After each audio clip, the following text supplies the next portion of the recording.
Maintenance कितना होना चाहिए, एमिनिटीज किस तरह की हैं, क्या साइज ऑफ प्रोजेक्ट है? जो मेंटेनेंस है वो अराउंड 4000 के करीब रहता है पर मंथ।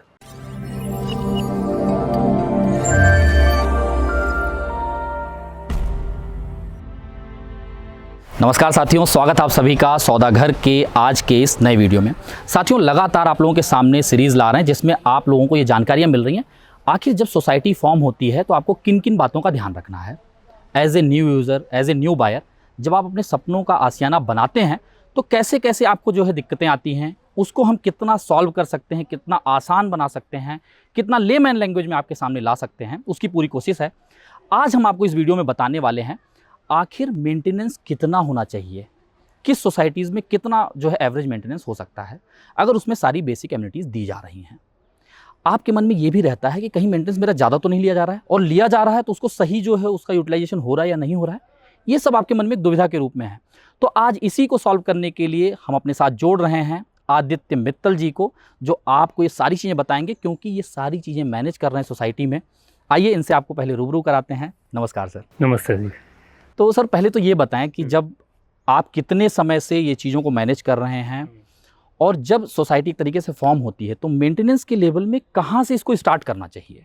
मैं इस सोसाइटी में 2013 से रह रहा हूँ जी। ठीक है। पहले तो ये सोसाइटी जो थी वो बिल्डर के पास थी, एंड बिल्डर जो थे वो इसको मैनेज करते थे जी। फिर बाद में सब सोसाइटीज़ फैमिलीज़ आई, फिर बहुत ABCD तीनों चारों विंग फॉर्म हुई, मल्टीपल बिल्डिंग, हाँ, फिर मल्टीपल बिल्डिंग्स फॉर्म हुई, फिर बहुत सारे फैमिलीज़ आके रहने लगे। तो उसके बाद ये हुआ, और फिर बिल्डर ने भी बोला कि ठीक है अब एक सोसाइटी फॉर्म करते हैं, now you run this society, जो भी है वो हम आपको हैंड ओवर देंगे जी। फिर उसके बाद फिर इसका प्रोसेस स्टार्ट हुआ। बिल्डर ने सोसाइटी को जो एक कमेटी फॉर्म की इनिशियली, वो कैसे रहता है कि इनिशियली पहले 1 साल के लिए कमेटी फॉर्म होती है जो कि देखते हैं कि क्या है, और पूरा हैंडओवर फिर उनको जाता है। बिल्डर मैनेज करता रहता है और आप उसको ऑब्जर्व करते हैं, ऐसा कुछ? नहीं, बिल्डर आपको पूरा हैंडओवर देता है, बट बिल्डर आपको पूरा सपोर्ट करता है उसमें। उस 1 साल के पीरियड में कि आपको कुछ फाइनेंशियल जो भी है वो सब वो चेक करके बताएगा। फिर जो भी आपके वेंडर्स रहते हैं, कौन से डिफरेंट वेंडर्स हैं, जैसे हाउस कीपिंग का हो गया, सिक्योरिटी का हो गया, और फिर आपके कई मेंटेनेंस में EMCs रहते हैं, जैसे लिफ्ट का EMC हो गया, DG सेट का EMC हो गया। तो ये सब फिर बिल्डर वो अपने हिसाब से लिस्ट प्रोवाइड करता है जी। फिर जितना आपको एक्सपीरियंस है, जैसे आपने सोसाइटी फॉर्म की है, बहुत सारे लोग डिफरेंट एरिया से आए हैं, डिफरेंट एक्सपीरियंस से आए हैं, तो फिर वो लोग एवेल्यूएट करते हैं कि किस वेंडर के साथ जाना है, फिर उन सब से कोटेशन मंगाते हैं जी। वो फिर उसके बेस पे जो भी बेस्ट सर्विस प्रोवाइड कर रहा है बेस्ट रेट में, फिर वो सोसाइटी अपने हिसाब से फिर उनको ऑन बोर्ड करती है फिर उनको एंगेज करना चालू करती है, और फिर उनसे वो सब डिसाइड होता है। तो आदित्य जी, अगर मैं समझूं इसको एक लाइन में सम अप करूं कि आप ये कहना चाह रहे हैं कि जब आप लोग सोसाइटी हैंडओवरिंग ले लेते हैं तो 1 साल का 1.5 साल का जो भी एक पीरियड होता होगा, उस समय डेवलपर आपके साथ एक सिंक में काम करता है, फंड वो प्रोवाइड करता है जो आप लोगों से पैसा एडवांस में मेंटेनेंस लिया है, और उसी टाइम पे आप जो इंट्रोड्यूस भी हो जाते हैं, मल्टीपल जितने भी AMCs हैं, जितने भी वेंडर्स हैं, उनसे आप जो है कोलैबोरेशन हो जाता है, और आप उसमें जज भी कर पाते होंगे कौन सा वेंडर आपके लिए कितना किफ़ायती है। हाँ, मतलब अच्छा फिर सोसाइटी उसमें अपने हिसाब से डिसीजन ले सकती है कि उसको सेम वेंडर के साथ कंटिन्यू करना है कि दूसरे वेंडर्स के साथ कंटिन्यू करना है। तो वो लोग उसमें कई लोगों से कोटेशन मंगाते हैं, तो फिर उसके बेस पे वो लोग जज करते हैं फिर। तो अच्छा, आप इसमें किसको वरीयता देते हैं, प्रायोरिटी किसको देते हैं, कि जहाँ जो कॉस्ट इफेक्टिव हैं, या फिर अभी कैसे रहता है इसमें, जो सोसाइटी ऑलरेडी कोई वेंडर रन कर रहा है तो आपको पता है उसका काम कैसा है, ठीक है, वो क्या चार्ज कर रहा है वो भी आपको पता चल जाता है जी। ठीक है, अभी आप कोई आप नया वेंडर लेने जाते हैं, ढूंढते हैं, ठीक है, नए वेंडर से कैसा है कि आपको ये नहीं पता कि वो काम कैसा करेगा, राइट, ठीक है, उसने एक अपना कोटेशन दे दिया और वो एक लिस्ट ऑफ सर्विस आपको बता देता है कि मैं ये सब काम करूँगा, पर आपको ये नहीं पता वो कैसा किया, कैसा करेगा, या तो उसके लिए आप क्या कर सकते हो कि जो सोसाइटी उस वेंडर से पूछ सकते हो कि वो कौन कौन सी सोसाइटी में उनके काम चल रहे हैं, तो आप उन सोसाइटी से जाके फीडबैक ले सकते हो एक तो। नहीं तो फिर क्योंकि ऐसा है कि आप एक वेंडर को कभी इंगेज करते हैं तो उसको चेंज करना बहुत मुश्किल रहता है, राइट, सही बात है, बहुत। तो क्योंकि कैसा है, बहुत टफ है, क्योंकि एक बार उनको सब चीज़ें पता चल जाती हैं, सारे फेस फैमिलियर हो जाते हैं, ट्रेन करो। तो एक बेटर यही है कि जब भी आप किसी वेंडर को ऑनबोर्ड करते हो तो पहले देख लें कि उसका फीडबैक ले लें कैसा है। सारे बायर्स जो लोग आपने घर खरीदा और आप शिफ्ट होने जा रहे हैं, ये बहुत ही सही पॉइंट जो आदित्य जी ने बताई कि पहले आप वेंडर की लेगेसी चेक करिए। जैसे हम लोग आपको सजेस्ट करते हैं, जब आप फ्लैट खरीदते हैं तो आप डेवलपर की लेगेसी पहले चेक करते हैं, उसने पास्ट में क्या दिया है, क्या क्वालिटी रही है, टाइमली पोजीशन रहा है नहीं रहा है। उसी तरीके से आप वेंडर को देख लें, क्योंकि आप हर बार जब वेंडर को नए को हायर करेंगे तो नए तरीके से उनको सारी चीज़ें बतानी पड़ेंगी। एसटीपी कहाँ पे है, पंप कहाँ पे है, इलेक्ट्रिक के मीटर्स कहाँ पे हैं, कैसे मैनेज करना, उसमें आपका समय भी जाएगा, पैसा भी जाएगा, और वो नया वाला कैसा निकलेगा इसकी भी गारंटी नहीं है। तो ये बहुत अच्छी पॉइंट है कि आप उसके पास्ट एक्सपीरियंस को देख लें, जिस सोसाइटी में वो चीज़ों को रन कर रहे हैं, अगर हो सके तो वहाँ भी विजिट कर लें, राइट। तो मतलब जैसे अभी अब इसमें सब लोग तो वेंडर को जाके मिलेंगे नहीं, तो एक सोसाइटी फॉर्म रहती है आपकी, 10 से 15 लोगों की एक कमेटी फॉर्म होती है। उसमें फिर एक चेयरमैन रहता है, एक सेक्रेटरी रहता है, एक ट्रेजरर रहता है, फिर बाकी के जो लोग रहते हैं वो अपने आप में एक डिस्ट्रीब्यूट कर लेते हैं कि कौन क्या क्या क्या काम करेगा। ये जो 15 लोग चूज़ होके आते हैं तो वही फिर बोलते हैं कि ये हमारा चेयरमैन रहेगा, ये सेक्रेटरी रहेगा, वो ट्रेजरर रहेगा। तो फिर वो बाद में जितने भी सोसाइटी मेंबर्स रहते हैं उनको डिक्लेयर किया जाता है कि ये हमारे पूरा कमेटी मेंबर्स हैं, इनमें से है और ये बांट लीजिए, ये बांट लीजिए और ये हमारे CST रहेंगे उसमें से।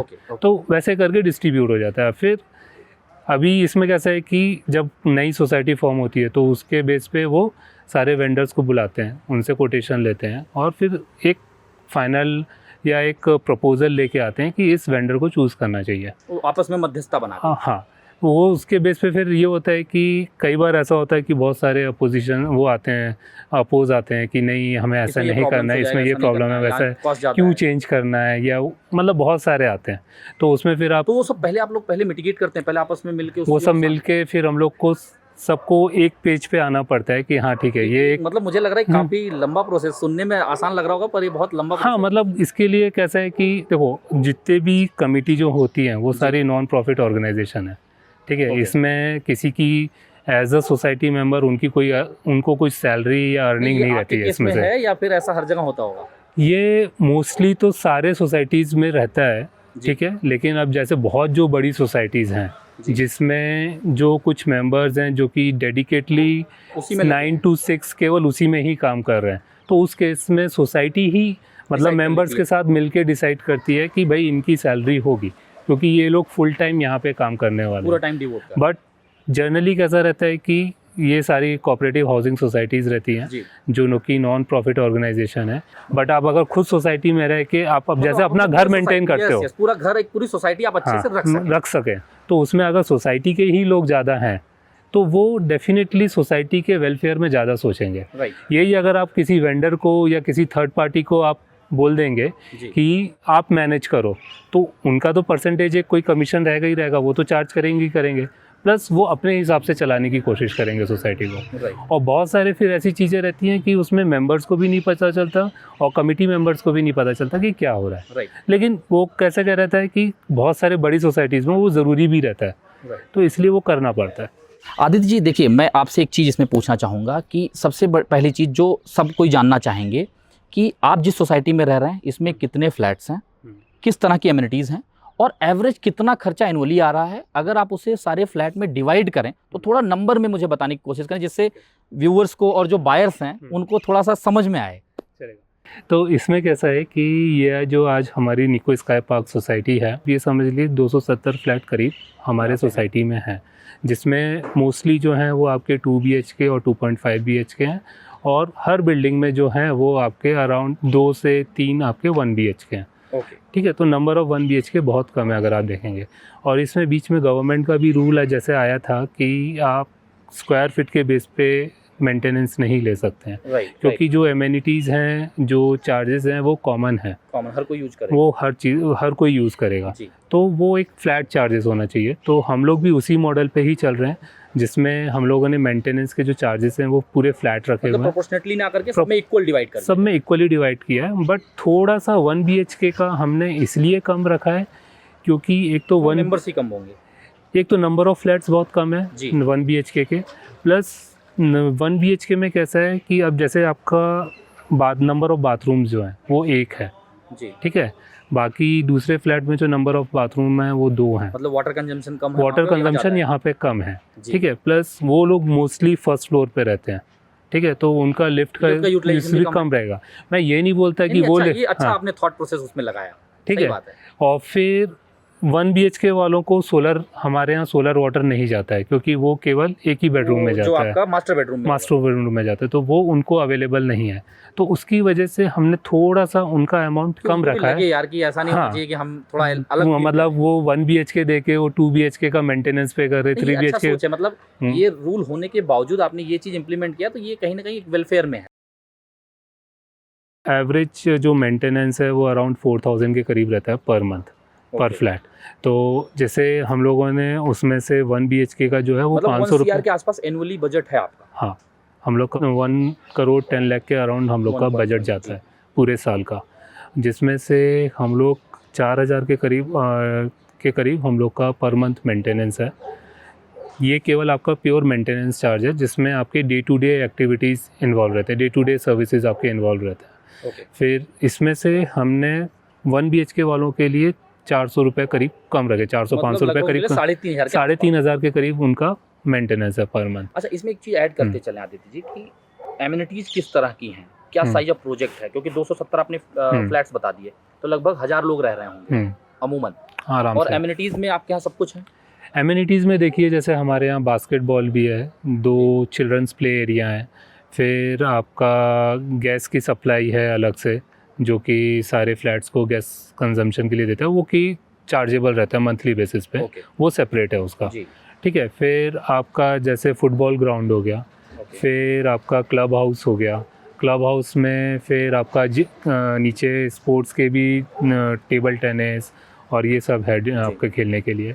फिर ऊपर क्लब हाउस के ऊपर फिर आपका जिम है जो कि फुल्ली इक्विप्ड है, जिसमें सारे मशीन्स हैं जहाँ पे करते हैं। और फिर हमारे पास फुल फ्लेज स्विमिंग पूल भी है जो कि हम लोग अच्छे से रन कर रहे हैं। जो गिनाए जाते हैं वो सब कुछ हैं बेसिकली हमारे यहाँ सारे ही हैं, और इनफैक्ट अच्छे हैं, काफ़ी मेंटेन भी हैं। चलें अगर किसी प्रोजेक्ट में 300-400 फ्लैट हैं और बेसिक एमिनिटीज़ हैं, तो उनका मेंटेनेंस समवेयर अराउंड 4000 रुपये आ रहा है, जो आप एवरेज बता रहे हैं आराम से। प्रोजेक्ट का फ्लैट का साइज क्या होगा एवरेज 2 BHK? यहाँ पे जो मोस्टली जो फ्लैट के कारपेट एरिया है वो 800 स्क्वायर फीट के करीब तो अगर हम समझें 2 BHK और 3 BHK आपका करीब 5 रुपये, हाँ लगभग वही समझ 5 रुपये कारपेट, ये कारपेट पे आ रहा है।